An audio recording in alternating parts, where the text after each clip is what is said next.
So you're thinking about a family trip to Taiwan, right? Well, today we're going to skip all the perfect glossy travel brochures. Instead, we're diving into a family's real-life travel blog to get the unfiltered story of what visiting Taipei and Taichung is actually like. Okay, let's just jump straight into it with this quote. I mean, wow. The food weren't exactly fantastic. That's a pretty bold statement, especially for Taiwan. And you know what? That's exactly why we're looking at this. It's a sign we're getting a truly honest take here. The good, the bad, and yeah, maybe even the just plain bland. This is the real stuff, not just a highlight reel.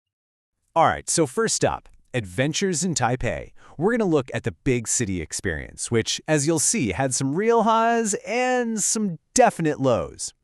So they really did the classic Taipei circuit, you know? They hit up places like the Ximending Pedestrian Zone, the Chiang Kai-Shek Memorial Hall, and of course, they saw Taipei 101. They also checked out the Shifen night market and took the kids to the Taipei Zoo and Makang Gondola. They covered a ton of ground, and that gave them a really solid feel for the city. And right off the bat, a huge win for Taipei was getting around. The family said the MRT system was an absolute breeze. Apparently, it's super convenient, a lot like Singapore's, which is a massive plus if you're traveling with family. Seriously, for navigating a big city, Taipei gets a big thumbs up. But okay, what about the food? You know, the thing everyone raves about when they talk about Taiwan? Well, this is where it gets interesting. Their experience was a total roller coaster. It was this wild mix of incredible value and some major disappointments. Let's start with a major high point. A full meal for a family of 4 at Din Tai Fung for only 57 Singapore dollars. I mean, that's insane.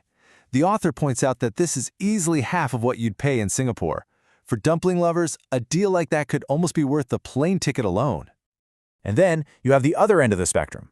Check out this quote about a place called Taipei Milk King. The food was so bad that we just had to laugh about it.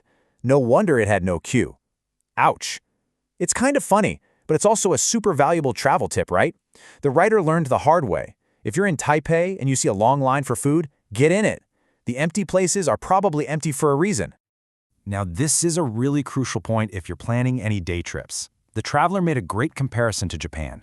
In Japan, you can pretty much get anywhere on their amazing train network. But in Taiwan, if you want to explore cool spots outside the city, like Shifen or Jiufen, you've pretty much got to get a car. It's just not connected in the same way. And that's super important to know when you're planning your itinerary. Okay, moving on to the next part of the trip, a day in Taichung. This was supposed to be a nice change of scenery, but it came with a whole new set of challenges. And honestly, just getting there was half the battle. So, getting from Taipei to Taichung should be simple enough, right? I mean, it's a major route. Well, you'd think so, but this is a classic tourist trap.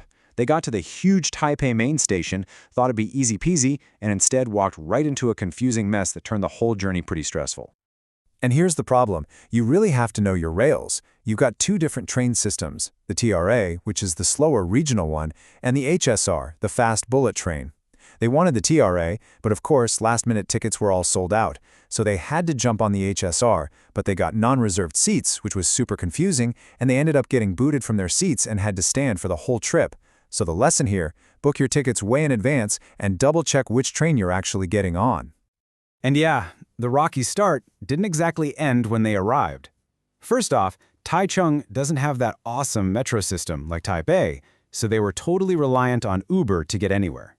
The city center was okay, but some other areas felt kind of cramped and not very well kept. And the big one, the famous Fengchia night market? It was a bit of a letdown. Felt just like the others, and well, the smell of stinky tofu was just everywhere. But it wasn't a total wash. Despite that rough start, they did find some really cool, unique spots in Taichung. There's the Instagram-famous Rainbow Village, which they said was a pretty neat place to see. And get this, a souvenir shop called Miara that looked like something straight out of Hogwarts. So yeah, there were definitely some highlights that helped save the day. Okay, so after all of that, the good in Taipei, the not so good in Taichung, what's the final word? Let's break down the key takeaways from this whole trip.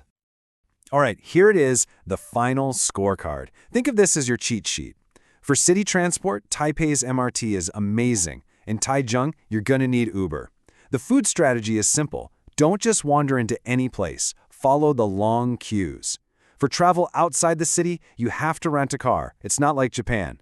And finally, the night markets. They can be a bit overrated and all start to feel the same, so maybe don't plan your whole trip around them.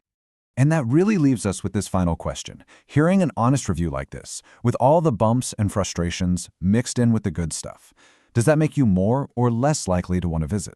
I think knowing the real challenges actually helps you plan a way better trip because you know what to expect. But what do you think?